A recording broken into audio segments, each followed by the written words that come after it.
This episode is brought to you by State Farm. You might say all kinds of stuff when things go wrong, but these are the words you really need to remember. Like a good neighbor, State Farm is there. They've got options to fit your unique insurance needs, meaning you can talk to your agent to choose the coverage you need, have coverage options to protect the things you value most, file a claim right on the State Farm mobile app, and even reach a real person when you need to talk to someone. Like a good neighbor, State Farm is there. Well, hello, and welcome to an encore episode of the Straight A Nursing Podcast. This one is about nursing school with ADHD. Definitely an episode that I would not want you to miss because it is so impactful, especially if you're neurodivergent and struggle with organization and staying on task and juggling all the things that one has to do with that busy and dynamic nursing school schedule. Now, I do want to give a quick update. That's something I have found really, really helpful just in the past week or two is I recently updated my iPhone. I was trying to remember, was it my iPhone or my computer? Actually, I think I updated both. And the really cool thing about the latest updates in that Apple environment is that Reminders is now integrated with the calendar app.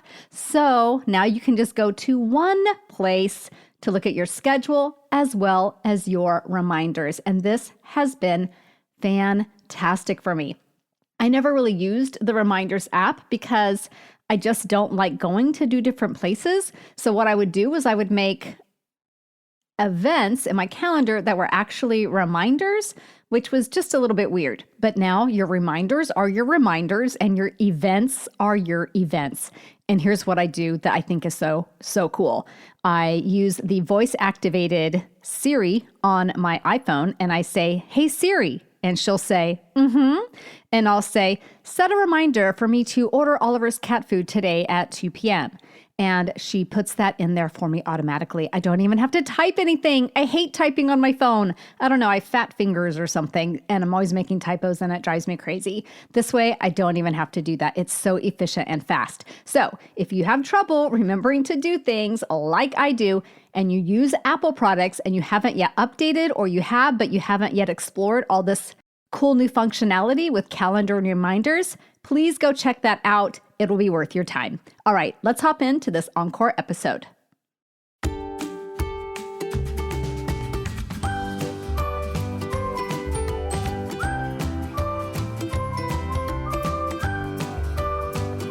Well, hello again, and welcome back to the Straight A Nursing Podcast. This is episode 225, and this is another bonus episode. I hesitate to call this one a mini episode because I think it's gonna be a little bigger than a mini episode, and I'm really, really excited about it.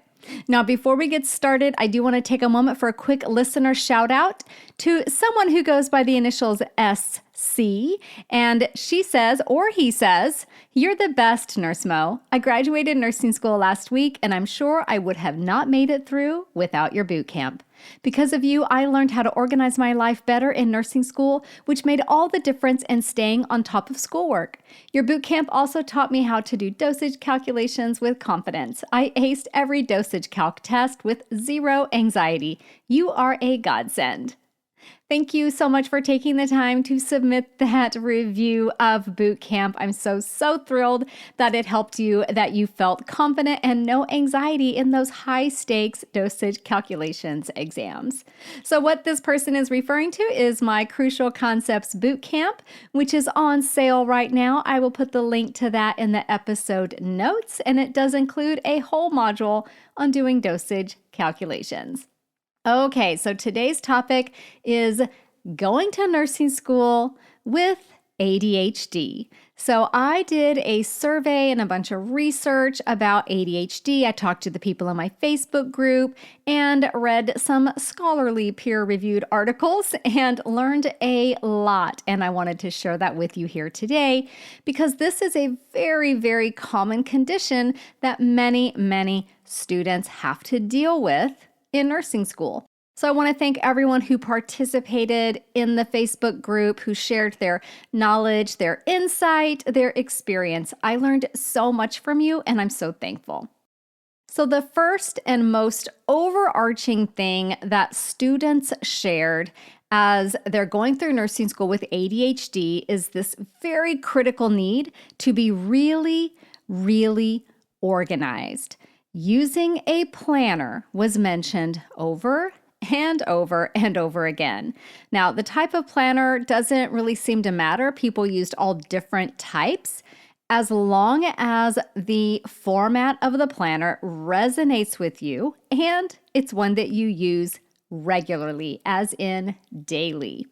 Now, the reason a planner or some kind of organizational system is vital is that trying to remember and keep up on top of everything you need to do in nursing school is going to take up just a ton of processing capacity in your brain, and that uses up energy that you need for other things and causes massive distractions. So if you've got it written down or on your planner, on your online calendar in some way, if it's there, it's written down, then it is going to get out of that mode of just circling around in your brain so that you can focus on what you need to focus on. So some do use the planner that I make for nursing students, which has monthly layouts, weekly layouts, as well as a lot of space for lists. Another student got very creative, sent me this picture of a chore chart that they had repurposed. It was one of those charts where it's like, this is what this kid does on this day of the week. They turned that into a week-by-week to-do list that was color-coded for each class. I'm telling you, it was a work of art. Now, a lot of students do use lists to detail everything they have to do each week, so a planner can come in really handy for that if it's got space for lists. Some students even use the master list method that I teach in the Thrive Guide, the Nursing School Thrive Guide, my book, and that I talk about in boot camp. So having this big list of things makes it really easy to always know when you're asking that question, what do I do next? If you've got a list, you already know what to do next, so you don't get distracted by the decision-making that comes with that question. Many students mentioned using color coding as a tool to keep track of tasks for each class. So each class would be assigned a different color. Setting reminders, also very, very helpful. Many students with ADHD hyper-focus, like once they get into a task, they hyper-focus on it and risk missing appointments, going to lecture, even turning assignments in on time. So setting an alarm, setting a reminder on your phone or your Alexa device can really help you make sure that you stay on top of your schedule. Now, a key strategy that will help anyone with planning is to actually plan out the time that you're going to do your weekly planning. So it's very meta, right? We're going to plan our planning, but put that in your calendar. Maybe it's Sunday evening. Set aside 30 minutes for your planning time to look at the week ahead and determine what you need to do. Because it does take time to put in all the assignments, the meetings, your classes, your due dates. So you want to have dedicated time to do that to be sure that it gets done. So those are some really great tips for planning and kind of managing your time. Now let's go a little bit beyond that and talk about using routines. Many students with ADHD benefit from following well-established routines. So some ideas to try might be to start out with a consistent morning routine. And you want a routine that incorporates the most important things that you can do to set yourself up for a day of success. So that's going to be different for everyone. This could include things like making a daily list of the things you're going to do that day, taking medications, eating a high-quality breakfast, engaging in 5 minutes of meditation. Maybe it's exercising. Obviously, you're going to be checking your planner. All those types of things. I'm not saying you're doing all of those because that might take too much time, and I'm not saying that other things not on this list might not be really important. You design a daily morning routine that's specific to you and specific to how much time you can devote to it. So obviously, There are some days of the week where you may have to get out of the door a lot earlier. You might not have time for a 30-minute morning routine that you do every day or an hour-long morning routine. So on those days, you might do an expedited routine. And I do talk a lot more about morning routines in episode 129. So if you want to explore that, go check out episode 129. Another idea for developing really solid routines is to use a habit app such as Habitica to manage daily tasks that you may forget or may feel tempted to blow off, like exercise. That's probably the one that I blow off more than I should, or taking the time to pack a healthy lunch to take with you to class. A habit tracker can be really, really motivating because once you get a streak going, it's really, really tempting to keep it up. Another bit of advice about using routines to your advantage is to prepare the night before to ensure you have everything you need for a stress-free morning as possible. I like to have a command center that has everything I need in one place.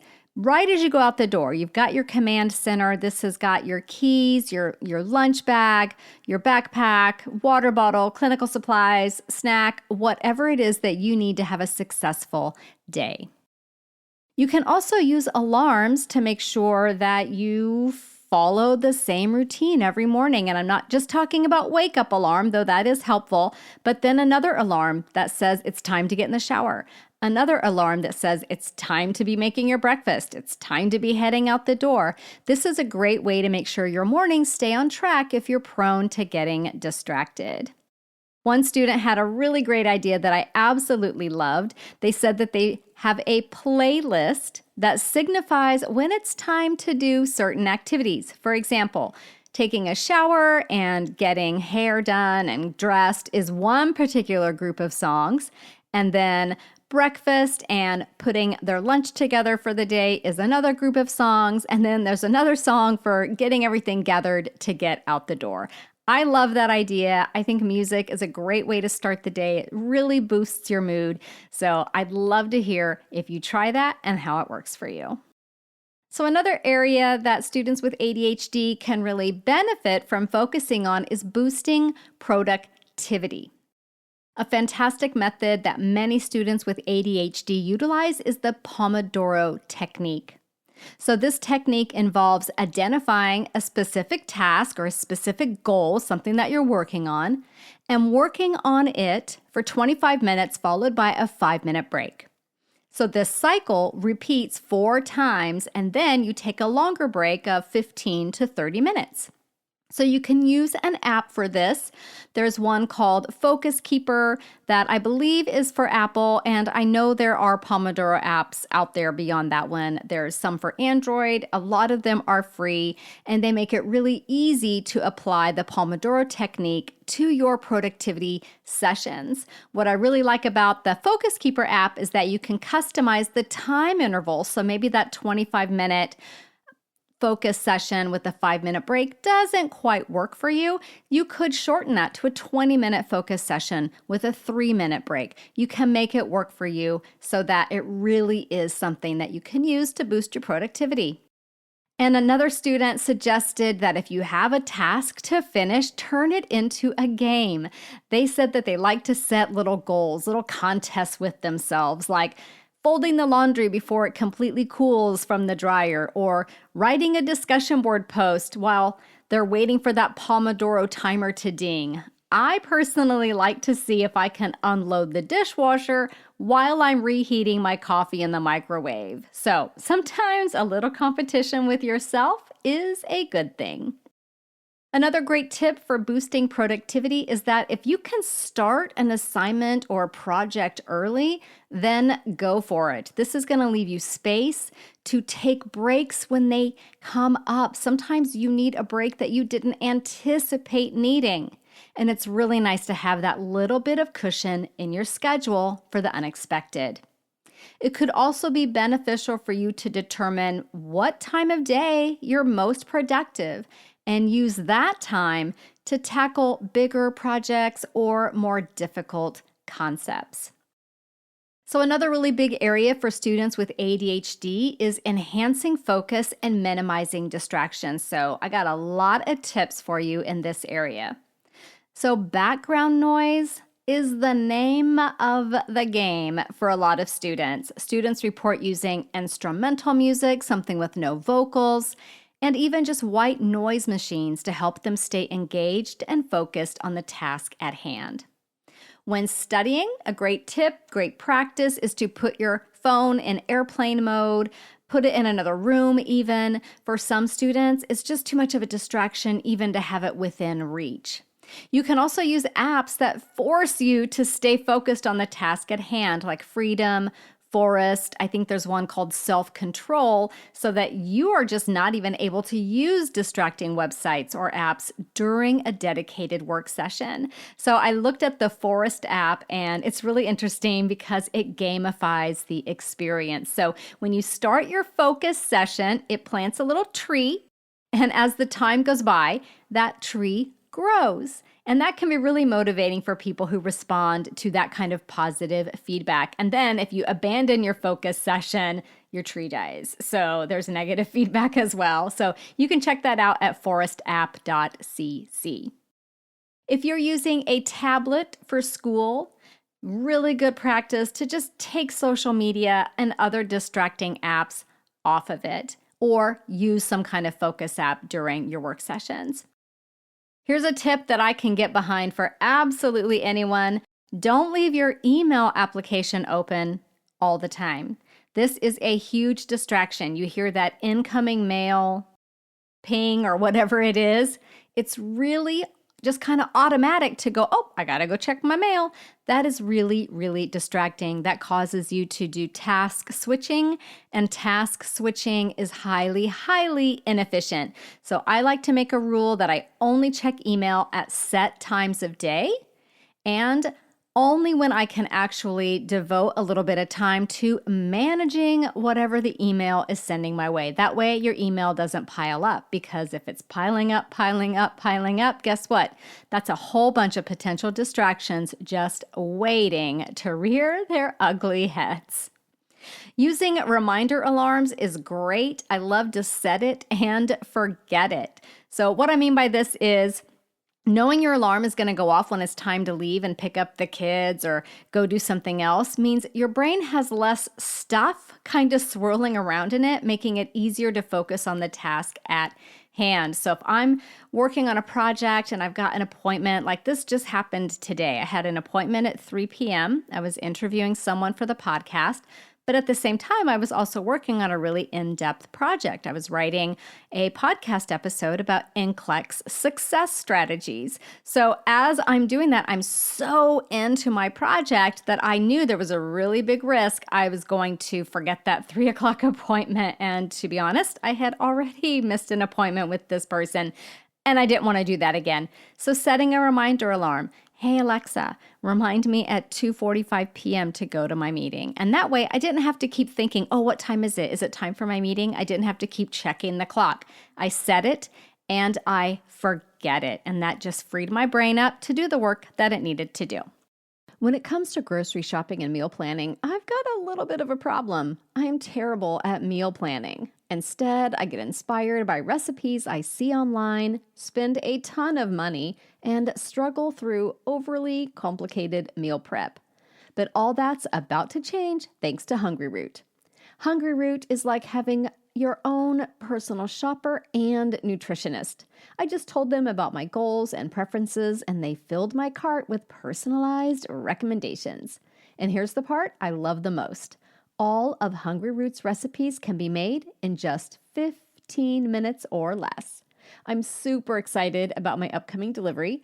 All the recipes look absolutely delicious, but I'm especially excited to try the zesty cauliflower tacos on almond flour tortillas. Plus, they also have smoothies, ready-to-eat meals, and salad kits. My life just got a whole lot easier. You're going to love Hungryroot as much as I do. Take advantage of this exclusive offer. For a limited time, get 40% off your first box, plus get a free item in every box for life.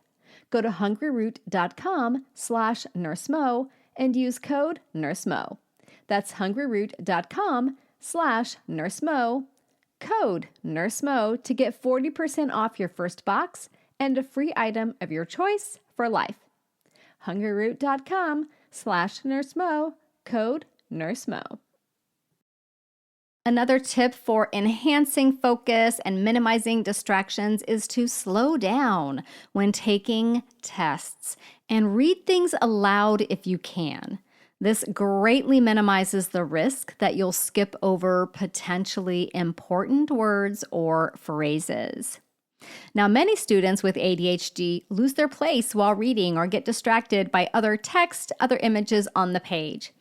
A guided reading highlighter helps keep your focus on a small area of text to improve reading comprehension and maximize your study time because it keeps you focused. You can find these on Amazon. They come in various sizes and colors to meet your needs. So if you go to Amazon and just search for guided reading highlighter, you'll find them. The pack that I found, I think it had 12 different ones in it, different colors, different sizes. And I think the whole thing was less than $10. So very, very affordable. And from what I hear from students who use them, really effective. If you're attending an in-person class, a lot of students advise sitting in the front row because that can really help them get less distracted by other things going on in the room around them. And then for students who find electronics to be really, really difficult to resist and get easily distracted by them, don't take any electronics with you to class. Try taking your notes just on paper. So maybe not pulling out your laptop and taking notes on your laptop or taking notes on your iPad. You might be better just pen and paper and doing it that old school way so that nothing pulls you away from focusing on what you're doing. You could also utilize earplugs or noise-canceling headphones during things like exams and work sessions if sounds are a source of distraction for you. Earlier, I mentioned some students need background noise. Some students need silence. So noise-canceling headphones, earplugs, there's even noise-canceling earbuds or AirPods now that really help minimize noise. And then I want you to reward yourself for completing your focus sessions. Maybe it's a cup of tea or playing with the dog for a little bit or spending 10 minutes doing an activity that you really enjoy. You've worked hard and you've earned it. So always think about how you can reward yourself for completing those focus sessions. I do want to mention visual distractions because that can be something that a lot of students struggle with and they might not realize it right off the bat. But minimizing visual distractions can be really helpful, and this involves putting only the things you need out on your work area. Put the other things, the other books, the other notes, the in-progress projects and assignments out of sight. And then if you tend to procrastinate with non-essential activities, especially when you are stressed, okay, I like to procrastinate by cleaning the house. Like my house got really clean finals week of nursing school. So if you tend to procrastinate by doing non-essential activities, write a note to yourself and put it somewhere where you can see it. And maybe this note says, I will organize my closet tomorrow. Today I'm studying for an exam, okay? Because clearly organizing the closet is not a priority. It's just a distraction that's honestly sometimes more fun than studying. If a thought or future task keeps popping into your head while you're studying, don't let it distract you. Don't let it pull you away from what you're doing. Just jot it down. Keep a little notepad maybe by your computer or on your desk somewhere and jot down those things that you want to do later. I call this the later list. And then when you have that time to actually look at the list and do those things, it's all written down there for you. It gets out of that circling around your head because you've written it down, and then you can move on and get back to focusing.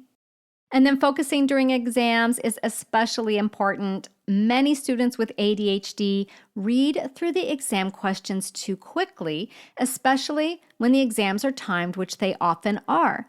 And when this happens, guess what? You risk missing key words and phrases. So in addition to being very aware of your reading speed, one student shared that using a fidget device during exams actually helped her to slow down and read more slowly. So if that's allowed at your school, then give it a try. You could also try reading to yourself, even silently, like not even whispering, just like moving your mouth through the words without making any sound to, you don't want to distract anyone, obviously, but that would force you to slow down and read each question and answer option fully.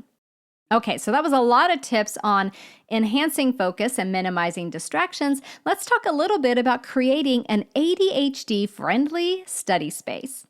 So make sure you have everything you need at your desk area so you can get to work and stay to work. Remember, we want to minimize disruptions. So this may include a water bottle, a snack, the pens, pencils, highlighters that you need to take your notes and do your assignments, a comfortable chair, headphones if you are using them to keep excess noise away, or if you're using them to play background music, fidget devices, reference books, and study materials. If you can avoid getting up to go fetch things, that is fantastic.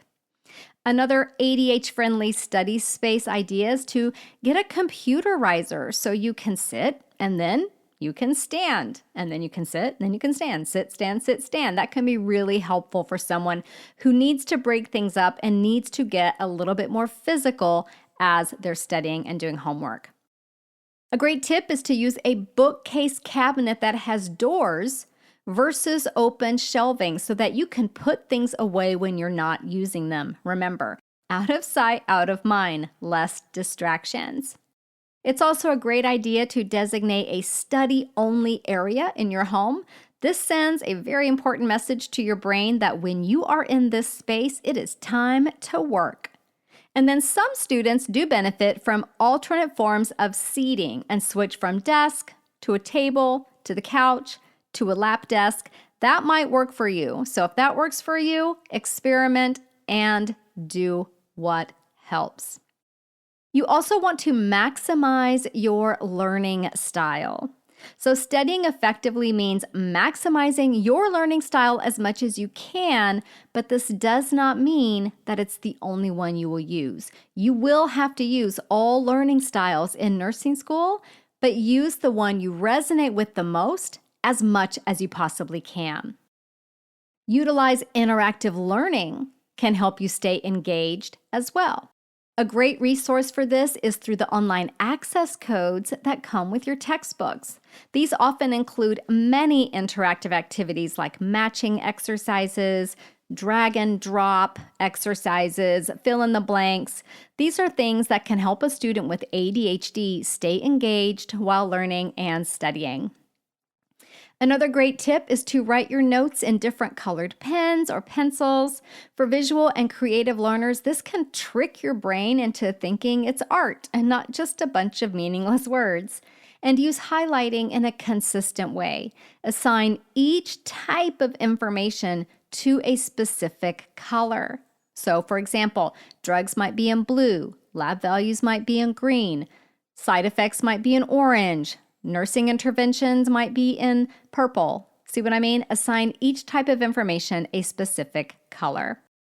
Another fantastic tip is to learn the material by actually teaching it to someone else. This is an excellent way to stay engaged and take a very active role in your learning. Plus, it's a great way to develop positive relationships in nursing school. So maybe find 2 other students and take turns teaching each other core concepts. And I'm not saying you're giving an hour-long presentation, but a quick 3-4 minute presentation on a key concept. Incorporate physical activity while reading or having your books read to you with an app like Speechify can also be really helpful. Physical activity and ADHD really do go hand in hand for a lot of students and can help boost focus and learning. In addition to the fidget tools that a lot of students use, I've even heard of a student using knitting and doing that while listening to online lectures. Here's another tip for that artistically inclined student. So if your brain is drawn to art and creativity, going beyond just color coding your notes, you can draw out concepts and even use different handwriting styles to engage your brain in an effective way. Now, some students tend to zone out or lose interest during lectures, so it's really helpful to try to familiarize yourself with the concepts prior to class. One student reported that this was very helpful, and what she did was she would do a quick skim of the reading and then try to fill out one of my latte method templates before class. She would then take that template into class and stay engaged by filling in any gaps. And I'll link to that latte template in the episode notes. If your school allows audio recordings of your lectures, take advantage of this so you can listen to the lessons more than once. And if you're like most people with ADHD, you probably get bored with people who speak slowly. So you can increase the playback speed. And yes, I realize I'm speaking probably way too slowly for a lot of you right now. I normally speak very quickly. I have to force myself to slow down while I'm in teacher mode, but I will not be offended if you increase the playback speed on my podcast. Another great tip is to utilize captions while watching videos. This gives your brain additional sensory input, which can help you stay focused and engaged. You may need to request closed captioning from your school or ask your professor to turn on captioning when using a Zoom or some kind of teleconferencing app. I am very excited to announce that my nursing school prep course, Crucial Concepts Bootcamp, is now entirely closed captioned. You also want to find what helps you remember things, even if it seems silly. Some students use goofy stories to remember medication side effects or disease signs and symptoms. Other effective techniques are mnemonic devices or even songs. And yes, I've done all of these, whatever works. As you learn a concept, try to guess what the test questions might be about and write these out as you go. Not only will it help you stay engaged, you've now created a pretty awesome study guide for the exam, and that is a win-win. Another simple idea is to record yourself reading your notes or talking through concepts. Listen to these recordings as you do physical activity, such as walking to class or doing chores around the house. Another tip that I liked is when reading out loud, try using an exaggerated voice. I know it sounds really silly, but it can help you stay engaged and help you remember.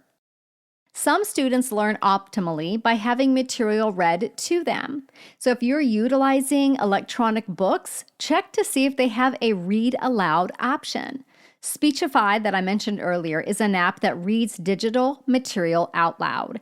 You can even take a photo of a physical textbook and have that text read to you using Speechify. You can learn more about this great app and try it for free at speechify.com. I also want to encourage you to look into any accommodations that your school may be able to provide for you. The best place to start is likely going to be the disabilities office. Now, it may have a slightly different name, but that should be the general gist of it. So start there. Okay, let's talk about in clinical. So in clinical, lists and routines will be your BFFs. Many students report having several things they need to do and then forgetting what they are by the time they get to the patient's room. That's because hospitals and patients are absolutely brimming with distractions. So don't feel bad if this is you. Make lists. Even if it's just a list of things to do next time you go in the patient's room. Over time, you'll probably find that you rely on these lists less and less as the environment becomes more familiar. Routines help ensure you don't forget to do important tasks. I encourage students to develop a start of shift routine, a first assessment routine, and an end of shift routine. I talk about all of these routines in my book, Nursing School Thrive Guide. I even have a before I step away from the bedside routine that I utilize all the time, especially with critical patients. For example, if the patient is restrained, I check that the restraints are secure and safe before I step away. If they're intubated, I make sure that their hands can't reach their ET tube before I step away. If they've got lots of lines and tubes and drains, I look down and make sure I'm not tangled up in any of those things before I step away. If they've got oxygen on, I make sure that it's in the proper position before I step away, and so on and so forth. Another great tip in clinical is to use a run sheet. Run sheets are your general plan for the day so that you know when meds are due and when specific interventions will be done. Now, obviously, run sheets are going to change. Your plan throughout the day is going to change, but it's helpful to have a start to your shift where you kind of know where it's going. And of course, it's going to be adjusted as you adjust to patient situations, but I use run sheets all the time. I don't imagine how I could coordinate care without one. They're absolutely invaluable. It's also a great idea to simply keep a small notepad with you at all times. Little notepad, little notebook. Jot down vital signs, patient requests, instructions from the nurse you're working with, anything else you need to remember. There is no shame in writing things down, especially when things are new. Now, another key area is medication.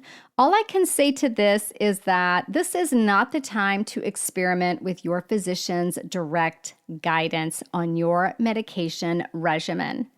Up to 50% of college students stop taking their ADHD medication when they go to college, or they underutilize it. There could be a lot of reasons for this, including finances and access to care. So if you do take medication for your condition or any other medical condition that you have a plan for continuing to get your medication as prescribed and staying in touch with your physician. It may be that you're moving to an entirely new area and have to find a different physician altogether. So don't wait. Get that started well in advance to avoid any disruptions. Also, self-care is really important, and exercise is a big component of that. Physical activity has been shown to be very helpful for students with ADHD, so make the time to do that, even if it's just very short periods. Do some kind of physical movement and try to aim for that every day. Now, before I close out, it's really important that you give yourself kindness and grace. It's easy to look around at other students and assume they're having an easier time and that everything is more challenging for you. And yes, there are some areas that are going to be more challenging, but you also have some pretty awesome advantages. People with ADHD are generally fabulous creative problem solvers that can quickly think on their feet. This is by far one of the best qualities you could have as a bedside nurse. So I want you to recognize your strengths and not get bogged down with all the things that you do struggle with. And hopefully these tips help make it a bit less of a struggle. I really hope they help you, and if you're looking for more support and more strategies for thriving in nursing school, Crucial Concepts Bootcamp is on sale now. I've got the link in the episode notes. It's learn.straightanursingstudent.com/crucial-concepts. I realize that's pretty long. I don't want you to have to try to remember it. Link is in the episode notes, and I really hope to see you there. Bye for now. This podcast is brought to you by Straight A Nursing, a proud member of the Airwave Media Network. For more educational podcasts, check out airwavemedia.com. And for more nursing-related content, go to straightanursingstudent.com.